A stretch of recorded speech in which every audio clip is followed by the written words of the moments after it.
ನಮಸ್ಕಾರ ರೈತ ಬಾಂಧವರೇ. ಇವತ್ತಿನ ದಿವಸ ನಾವು ಕೃಷಿ ವಿಜ್ಞಾನಗಳ ವಿಶ್ವವಿದ್ಯಾಲಯದ ರೇಷ್ಮೆ ಕೃಷಿ ವಿಭಾಗದಲ್ಲಿ ಸಹಾಯಕ ಪ್ರಾಧ್ಯಾಪಕರಾಗಿ ಕೆಲಸವನ್ನು ನಿರ್ವಹಿಸ್ತಕ್ಕಂಥ ಶ್ರೀ ಹರೀಶ್ ಬಾಬು ಅವರ ಜೊತೆಗೆ ನಾವಿದ್ದೀವಿ. ಇವತ್ತಿನ ದಿವಸ ಕಲ್ಯಾಣ ಕರ್ನಾಟಕದಲ್ಲಿ ವಿಶೇಷವಾಗಿ ಸಮಗ್ರ ಕೃಷಿ ಪದ್ಧತಿನಲ್ಲಿ ಈ ರೇಷ್ಮೆ ಕೃಷಿಗೆ ಮಹತ್ವ ಬರ್ತಾ ಇದೆ. ಈ ರೇಷ್ಮೆ ಕೃಷಿಯನ್ನು ಯಾವ ರೀತಿಯಾಗಿ ಬೆಳಿಬೇಕು, ಅದರ ಬಗ್ಗೆ ಒಂದು ಬೇಸಾಯ ತಂತ್ರಜ್ಞಾನಗಳು ಹೇಗೆ, ಅದರಲ್ಲಿ ಬರ್ತಕ್ಕಂಥ ಕೀಟಗಳ ನಿರ್ವಹಣೆ ಮತ್ತು ರೇಷ್ಮೆ ಹುಳದ ನಿರ್ವಹಣೆ ಯಾವ ರೀತಿಯಾಗಿ ಮಾಡಬೇಕು ಅಂಥೇಳಿ ಅವ್ರ ಜೊತೆಗೆ ಅನುಭವನ ಹಂಚ್ಕೊಳ್ಳೋಣ. ನಮಸ್ಕಾರ ಡಾಕ್ಟ್ರೆ. ಸರ್ ನಮಸ್ಕಾರ ಡಾಕ್ಟರ್ ಬಸವಣ್ಣಪ್ಪ ಸರ್. ನಮ್ಮ ಹೆಸರು ಡಾಕ್ಟರ್ ಹರೀಶ್ ಬಾಬು ಎಸ್ ಅಂತ, ಸಹಾಯಕ ಪ್ರಾಧ್ಯಾಪಕರಾಗಿ ರೇಷ್ಮೆ ಕೃಷಿಯಲ್ಲಿ ಕೀಟಶಾಸ್ತ್ರ ವಿಭಾಗದಲ್ಲಿ ರಾಯಚೂರು ಕೃಷಿ ವಿಶ್ವವಿದ್ಯಾಲಯದಲ್ಲಿ ಕೆಲಸ ಮಾಡ್ತಾ ಇದ್ದೀನಿ. ಈಗ ರೈತ ಬಾಂಧವರಿಗೆಲ್ಲ ನಾನು ತಿಳಿಸೋದೇನು ಅಂತಂದರೆ, ನಮ್ಮ ಕಲ್ಯಾಣ ಕರ್ನಾಟಕ ಭಾಗದಲ್ಲಿ ಇತ್ತೀಚೆಗೆ ರೇಷ್ಮೆ ತುಂಬ ಮಹತ್ವ ಪಡೆದಿದೆ. ಮೊದಲಿಂದನೂ ಮಾಡ್ಕೊಂಡ್ಬಂದಿದ್ದಾರೆ. ಇತ್ತೀಚೆಗಂತೂ ತುಂಬ ಜನರು ರೈತರು ತುಂಬ ಮುಂದೆ ಬಂದು ಮಾಡ್ತಾ ಇದ್ದಾರೆ. ಇದನ್ನು ಸಮಗ್ರ ಕೃಷಿಯಲ್ಲಿ ರೇಷ್ಮೆನ ಒಂದು ಅಳವಡಿಸ್ಕೊಂಡ್ರೆ ಅವ್ರಿಗೆ ಒಳ್ಳೆ ಆದಾಯ ಕೂಡ ಆಗುತ್ತೆ. ಡಾಕ್ಟ್ರೆ, ಈ ರೇಷ್ಮೆ ಕೃಷಿಯನ್ನು ಬೇಸಾಯ ಮಾಡಬೇಕಂದ್ರೆ ಹೊಲವನ್ನು ಯಾವ ರೀತಿಯಾಗಿ ತಯಾರು ಮಾಡ್ಕೊಳ್ಬೇಕು? ಸರ್, ಮೊದಲಿಗೆ ನಮ್ಮ ರೈತರು ಒಂದು ಅರ್ಧ ಎಕರೆ ಇಲ್ಲಾಂದ್ರೆ 1 ಎಕರೆಯಲ್ಲಿ ರೇಷ್ಮೆ ಕೃಷಿನ ಮಾಡ್ಬೋದು ಸರ್, ಸ್ಟಾರ್ಟ್ ಮಾಡ್ಬೋದು. ನಾನೀಗ 1 ಎಕರೆಗೆ ಯಾವ ಥರ ಮಾಡಬೇಕು ಅಂತ ನಾನು ತಿಳಿಸ್ಕೊಡ್ತೀನಿ ಸರ್ ರೈತ ಬಾಂಧವರಿಗೆ. ಸರ್, ನಮಗೆ ಫಸ್ಟು ರೇಷ್ಮೆ ರೇಷ್ಮೆ ಕಡ್ಡಿನ ನಾಟಿ ಮಾಡಬೇಕು ಅಂತಂದರೆ ಅದಕ್ಕೆ ಏನೇಂತ ಯಾವ್ಯಾವ ಥರ ನಾವು ಸವಲತ್ತುಗಳು ಮತ್ತು ಯಾವ ಥರ ರೆಡಿ ಮಾಡ್ಕೊಬೇಕಂತ ಹೇಳ್ತೀನಿ. ಮೊದಲಿಗೆ ನಾವು 1 ಎಕರೆ ಭೂಮಿನ ಚೆನ್ನಾಗಿ ಉಳುಮೆ ಮಾಡಿ ಹದ ಮಾಡ್ಕೊಬೇಕು ಸರ್ ಫಸ್ಟಿಗೆ. ಅದ್ರ ಜೊತೆಗೆ ಒಂದು 20 ಮೆಟ್ರಿಕ್ ಟನ್ನು ತಿಪ್ಪೆ ಗೊಬ್ಬರನ ಚೆನ್ನಾಗಿ ಹಾಕಿ ಭೂಮಿ ಫಲವತ್ತನ್ನು ರೆಡಿ ಮಾಡ್ಕೊಬೇಕು. ಅದಾದ ನಂತರ ನಮ್ಮ ನರ್ಸರಿಯಿಂದ 6 ತಿಂಗಳಾಗಿರುವಂಥ ರೇಷ್ಮೆ ಸಸಿಗಳನ್ನ, ಮಲ್ಬರಿ ಪ್ಲಾಂಟ್ಸ್ ಅಂತ ಹೇಳ್ತೀವಿ, ರೇಷ್ಮೆ ಸಸಿಗಳನ್ನ 1 ಎಕರೆಗೆ 5,500 ಹಂಗೆ ಇಡಿಸುತ್ತೆ ಸರ್.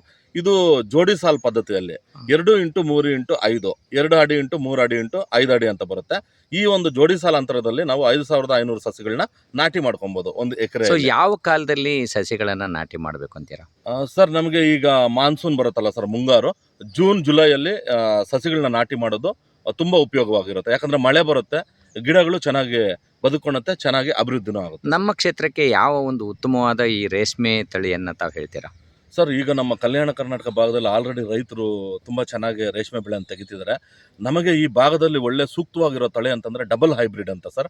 ಇದು ಸೆಂಟ್ರಲ್ ಸಿಲ್ಕ್ ಬೋರ್ಡು, ಕೇಂದ್ರ ರೇಷ್ಮೆ ಮಂಡಳಿ ಅವ್ರ ಕಡೆಯಿಂದ ಈ ಡಬಲ್ ಹೈಬ್ರಿಡ್ನ ಬಿಟ್ಟಿದ್ದಾರೆ. ತುಂಬ ಚೆನ್ನಾಗಿ ಪರ್ಫಾರ್ಮ್ ಆಗ್ತಾ ಇದೆ. FC1 × FC2 ತಳಿ ಅಂತ ಕೂಡ ಕರಿತೀವಿ ನಾವು. ಅದು ಒಂದು 100 ಮೊಟ್ಟೆ ಸಾಕಾಣಿಕೆ ಮಾಡಿದ್ರೆ ನಮ್ಗೆ ಏನಿಲ್ಲ ಅಂದರೂ ಒಂದು ರೈತರು, ಇಲ್ಲಿನ ಪ್ರಾಂತದ ರೈತರು ಒಂದು 100 kg ವರೆಗೂ ತೆಗಿಬಹುದು. ಅಂದರೆ ಇವಾಗ ನೀವು ನಾಟಿ ಮಾಡಿದ ನಂತರ ಈ ರಾಸಾಯನಿಕ ಗೊಬ್ಬರಗಳನ್ನು ಇದಕ್ಕೆ ಕೊಡ್ಬೋದಾ? ಸರ್, ಕೊಡ್ಬೋದು, ಆರಾಮಾಗಿ ಕೊಡ್ಬೋದು. ಯಾಕಂತಂದರೆ ರಾಸಾಯನಿಕ ಗೊಬ್ಬರಗಳಲ್ಲಿ ನಾವು ಇದಕ್ಕೆ NPK 360, 140, 140 kg ಒಂದು ಇದರಲ್ಲಿ ಕೊಡ್ತೀವಿ ಸರ್. ಅದನ್ನು ನಾವು 5 ಸ್ಪ್ಲಿಟ್ ಡೋಸ್ ಆಗಿ ಕನ್ವರ್ಟ್ ಮಾಡಿಕೊಂಡು ಡಿವೈಡ್ ಮಾಡಿಬಿಟ್ಟು 5 ಸ್ಪ್ಲಿಟ್ ಡೋಸಲ್ಲಿ NPKನ ನಾವು ಕೊಡ್ತೀವಿ ಸರ್. ಒಂದು ನಾಟಿ ಮಾಡೋ ಸಮಯದಲ್ಲಿ ಮತ್ತೆ ಯಾವ ಅಂತರದಲ್ಲಿ ಒಂದು 5 ಭಾಗಗಳನ್ನು ಕೊಡ್ತೀರಾ ಸರ್? ನಾಟಿ ಮಾಡಿದ್ದಾದಮೇಲೆ ನಾವೊಂದು 6 ತಿಂಗಳು ಬೇಕಾಗುತ್ತೆ ಸರ್ ತೋಟ ಹೊಸದಾಗಿ ಅಭಿವೃದ್ಧಿ ಆಗೋದಕ್ಕೆ. 6 ತಿಂಗಳು ಆದಮೇಲೆ, ತೋಟ ಅಭಿವೃದ್ಧಿ ಆದಮೇಲೆ, ಕಟಾವು ಮಾಡಿದ್ದಾದಮೇಲೆ ಒಂದು 15ರಿಂದ 20 ದಿವಸಕ್ಕೆ ನಾವು ರಾಸಾಯನಿಕ ಗೊಬ್ಬರಗಳನ್ನು ಮೇಲ್ಗೊಬ್ಬರವನ್ನಾಗಿ ಕೊಡ್ತೀರಾ? ಸೊ ಈ ಮೇಲ್ಗೊಬ್ಬರವನ್ನು ಕೊಟ್ಟಾದ್ಮೇಲೆ ಈ ನಾಟಿ ಮಾಡಿದ ಎಷ್ಟು ದಿವಸಕ್ಕೆ ಈ ಎಲೆಗಳು ಬರ್ತವೆ, ನೀವು ಹುಳಕ್ಕೆ ಫೀಡ್ ಮಾಡ್ತೀರಾ? ಸರ್, ಅದನ್ನು ನಾವು ಕರೆಕ್ಟಾಗಿ ಟೈಮ್ ನೋಡಿಕೊಂಡು ಪರ್ಫೆಕ್ಟಾಗಿ ಮ್ಯಾಚ್ ಮಾಡ್ಕೊಂಡು ಕೊಡಬೇಕಾಗುತ್ತೆ. ನಾವು ಪ್ರೂನಿಂಗ್ ಅಂತ ಹೇಳ್ತೀವಿ ಸರ್. ಮಲ್ಬರಿ ಪ್ಲಾಂಟ್ಸ್ನ ಪ್ರೂನಿಂಗ್ ಮಾಡಿದ್ದಾದ್ಮೇಲೆ ಕರೆಕ್ಟಾಗಿ 35ರಿಂದ 45 ದಿನದ ಒಳಗಡೆ ಸೊಪ್ಪು ಬರೋದನ್ನ ನೋಡಿಕೊಂಡು ಆ 35ರಿಂದ 45 ದಿನದ ಸೊಪ್ಪನ್ನ ನಾವು ಸಿಂಕ್ರನೈಸ್ ಮಾಡ್ಕೊಂಡು ಹುಳಕ್ಕೆ ಕೊಡ್ತೀರಾ? ಬಹಳಷ್ಟು ರೈತರು ಏನು ಮಾಡ್ತಾರೆ ಅಂದರೆ ಇದರಲ್ಲಿ ಸ್ವಲ್ಪ ಎಡುತ್ತಾರೆ. ಏನು ಅಂತಂದರೆ, ಮೊದಲು ನಾಟಿ ಮಾಡಿರ್ತಾರೆ, ಹುಳನ ತಡವಾಗಿ ಸಾಕಾಣಿಕೆ ಮಾಡ್ತಾರೆ, ಎಲೆಗಳು ಬಲ್ತು ಬಿಟ್ಟಿರ್ತವೆ. ಅದಕ್ಕೆ ಹುಳುಗಳನ್ನ ಈ ನಾಟಿ ಮಾಡಿದ ಎಷ್ಟು ದಿವಸದ ನಂತರ ಅವರು ಹುಳುಗಳನ್ನ ಸಾಕಾಣಿಕೆ ಮಾಡಬೇಕು? ಸರ್, ಇದು ಫಸ್ಟಿಗೆ ನಾವು ನಾಟಿ ಮಾಡಿದ್ಮೇಲೆ ಒಂದು 6 ತಿಂಗಳು ತೋಟ ಹೊಸದಾಗಿ ಬರೋದಕ್ಕೆ, ಅಭಿವೃದ್ಧಿ ಆಗೋದಕ್ಕೆ ಬಿಡ್ತೀವಿ ಸರ್. ಫಸ್ಟ್ ಕೊಯ್ಲನ್ನ ನಾವು ಹುಳುಕ್ ಕೊಡಲ್ಲ ಸರ್. ಫಸ್ಟ್ ಕೊಯ್ಲ್ ಏನಾದರೂ ಕೊಟ್ಟರೆ ಹುಳುಕ್ ಹಾಲು ತೊಂಡು ರೋಗ, ಯಾಕಂದರೆ ನೀರಿನ ಅಂಶ ಜಾಸ್ತಿ ಇರುತ್ತೆ ಸೊಪ್ಪಲ್ಲಿ. ಆ ಫಸ್ಟ್ ಸೊಪ್ಪು ಹುಳುಕ್ ಕೊಟ್ಟಾಗ ರೋಗ ಬಂದು ಸಾಯೋ ಚಾನ್ಸಸ್ ಜಾಸ್ತಿ ಇರುತ್ತೆ ಸರ್. ಅದಕ್ಕೆ ನಾವು ಏನು ಮಾಡ್ತೀವಿ ಅಂದರೆ 2ನೇ ಕಟಾವಿಂದ ಸೊಪ್ಪು ಕೊಟ್ಕೊಂತೀವಿ ಸರ್. ಮತ್ತೆ ಹುಳುಕ್ಕೆ ನಾವು ಯಾವಾಗಲೂ ಅಷ್ಟೇ ಸರ್, ಚಾಕಿ ಹುಳ ತರ್ತಾರೆ ರೈತರು. ಅವ್ರಿಗೆ ಚಾಕಿ ಹುಳ ತರೋದ್ರಿಂದ ಇಲ್ಲಿ ನೋಡಿ ಸರ್, ಇಲ್ಲಿ ಮೇಲ್ಗಡೆ ನಾವು ಯಾವತ್ತು ಚಾಕಿ ಹುಳಕ್ಕೆ ಮೇಲ್ಗಡೆ 2, 3, 4 ಈ 3 ಸೊಪ್ಪನ್ನು ಮಾತ್ರ, ಈ 3 ಎಲೆನ ಮಾತ್ರ ಬಿಡಿಸ್ಕೊಂತೀವಿ. ಯಾಕಂದರೆ ಹುಳುಕ್ಕೆ ಮೌತ್ ಪಾರ್ಟ್ಸು ಅಷ್ಟು ನೀಟಾಗಿ ಡೆವಲಪ್ ಆಗಿರಲ್ಲ. ಅದಕ್ಕೆ ನಾವು ಮೇಲ್ಗಡೆದು ನಾರಿನಾಂಶ ಮತ್ತು ನೀರಿನಾಂಶ, ಸೊಪ್ಪು ಮೆತ್ತಗಿರೋದನ್ನ ಮಾತ್ರ ಕೊಡ್ತೀವಿ. ಅದಾದ ಕ್ರಮೇಣ ಪ್ರೌಢ ಹುಳ ಆಗ್ತಾ ಹೋಗುತ್ತೆ 4ನೇ ಹಂತಕ್ಕೆ. ಅವಾಗ ನಾವು ಕಂಪ್ಲೀಟು ಈ ಹೋಲ್ ಶೂಟ್ನ ಹಾರ್ವೆಸ್ಟ್ ಮಾಡಿಬಿಟ್ಟು ಬೆಡ್ಗೆ ನಾವು ತಗೊಂಡೋಗಿ ಇಡ್ತೀವಿ ಸರ್. ಇದು ಸೂಕ್ತ ಸರ್. Okay okay okay. ಇದರಲ್ಲಿ ಏನಾದರೂ ಕೀಟಗಳು ಬರ್ತಾವ? ಇದಕ್ಕೆ ರೇಷ್ಮೆ ಒಂದು ಗಿಡಗಳಿಗೆ ಏನಾದರೂ ಕೀಟಗಳು ಬರ್ತಾವ? ಸರ್ ಇದಾವೆ. ಇಲ್ಲಿ ನಮ್ಮ ಕಲ್ಯಾಣ ಕರ್ನಾಟಕ ಭಾಗದಲ್ಲಿ ನಮಗೆ ಇಲ್ಲಿ ಇದು ಮೈಟ್ಸು ಮತ್ತೆ ಥ್ರಿಪ್ಸ್ ಅಂತ ಹೇಳ್ತೀವಿ ಸರ್. ಅದು ಬಿಟ್ಟು ಮೀಲಿ ಬಗ್ಗು, ಹಿಟ್ಟು ತಿಗಣೆ, ಇವು 3 ಬರ್ತವೆ ಸರ್. ಅದಕ್ಕೆ ಎಲ್ಲ ನಾವು ಕ್ರಮಗಳನ್ನ ಕೈಗೊಂಡ್ರೆ ನಾವು ಅದನ್ನ ಕಂಟ್ರೋಲ್ ಒಂದ್ ಮಾಡ್ಬೋದು. ವೇಳೆ ರೈತರು ಇದಕ್ಕೆ ಈ ಹಿಟ್ಟು ತಿಗಣೆ ಮತ್ತೆ ರಸ ಇರ್ತಕ್ಕಂಥ ಹುಳುಗಳನ್ನ Yes, sir. ಬಂದಾಗ ನಿರ್ವಹಣೆ ಮಾಡಿದಾಗ ಒಂದು ವೇಳೆ ಏನಾದರೂ ರಾಸಾಯನಿಕಗಳನ್ನ ಬಳಸಿದ್ರೆ ಹೌದು ಸರ್. ರೇಷ್ಮೆ ಹುಳದ ಮೇಲೆ ಏನಾದರೂ ಪರಿಣಾಮ ಬೀರೋದಿಲ್ವಾ? ಸರ್ ಇದು ನಾವು ರಾಸಾಯನಿಕ ಬಳಸಿದಾದ್ಮೇಲೆ ಕೀಟನಾಶಕ 15ರಿಂದ 20 ದಿನ ಅವಧಿ ಕೊಡ್ತೀವಿ ಸರ್, ಸೇಫ್ಟಿ ಪೀರಿಯಡ್ ಅಂತ. ಅದ್ರ ಒಳಗಡೆ ಬಳಸ್ಕೊಂಡು ಮತ್ತೆ ಸೊಪ್ಪನ್ನ ಬಿಡಿಸಿ ಕೊಡ್ಬೋದು ಸರ್. ಅವಾಗೇನು ಅದ್ರ ಮೇಲೆ ಪರಿಣಾಮ ಬೀರೋದಿಲ್ಲ ಸರ್. ನಾವು ಅದಕ್ಕಿಂತ ಹೆಚ್ಚಾಗಿ ರೈತರಿಗೆ ಈ ನಡುವೆ ನಾವು ಏನ್ ಹೇಳಕ್ ಹೋಗ್ತೀವಿ ಅಂದ್ರೆ ಈಕೋ ಫ್ರೆಂಡ್ಲಿ ಮೆಥಡ್ಸ್, ಆದಷ್ಟು ಬೇವಿನದ್ದು, ಬೇವಿನ ಕಷಾಯ ಇರ್ಬೋದು, ನೀಮ್ ಆಯಿಲ್, ನೀಮ್ ಫಾರ್ಮುಲೇಷನ್ಸ್ ಬರುತ್ತೆ ಸರ್. ಅದನ್ನ ಒಂದು 2% 3% ಸ್ಪ್ರೇ ಮಾಡಿ ಅಂತ ಹೇಳ್ತೀವಿ. Okay. ಅದ್ರ ಜೊತೆಗೆ ಬೇರೆ ತರ ಕಳೆನಾಶಕಗಳು ಮತ್ತೆ ಇದು ಕೀಟನಾಶಕಗಳನ್ನ ರೆಕಮೆಂಡ್ ಮಾಡ್ತೀವಿ ಸರ್. ಈ ರೇಷ್ಮೆ ಕಡ್ಡಿಯನ್ನು ನಾಟಿ ಮಾಡಿದ ಒಂದು ಮೊದಲೇ ಕಟಾವಿನಲ್ಲಿ ಬೇಡ ಅಂತೀರಾ, ಎರಡನೇ ಕಟಾವಿನ ನಂತರ Yes, sir. 1 ಎಕರೆಯಿಂದ ಎಷ್ಟು ಕಕೂನ್ಸ್ ಅನ್ನ ನಾವು ತೆಗಿಬಹುದು? ಸರ್ ನಮಗೆ ಈಗ ನಾನು ತಮಗೆ ತೋರಿಸ್ತಾ ಇರೋದು ಬಂದ್ಬಿಟ್ಟು ಇದು ತಳಿ ಬಂದು ಇದು ರೇಷ್ಮೆ ತಳಿ ಬಂದು ಇದು ರೇಷ್ಮೆ ಕಡ್ಡಿ ತಳಿ ಬಂದು ಸರ್ V1 ತಳಿ ಅಂತ ಹೇಳ್ತೀವಿ. ಓಕೆ. ಇದು ತುಂಬಾ ಒಳ್ಳೆ ಚೆನ್ನಾಗಿ ಇಳುವರಿ ಕೊಡುತ್ತೆ ಸರ್.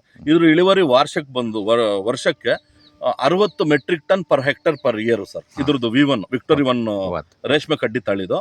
ನಾವು ಇದನ್ನ ಏನಿಲ್ಲ ಅಂದ್ರೂ 2 ತಿಂಗಳಿಗೆ ಒಂದ್ ಸರ್ತಿ ಸೊಪ್ಪು ಬರುತ್ತೆ ಸರ್.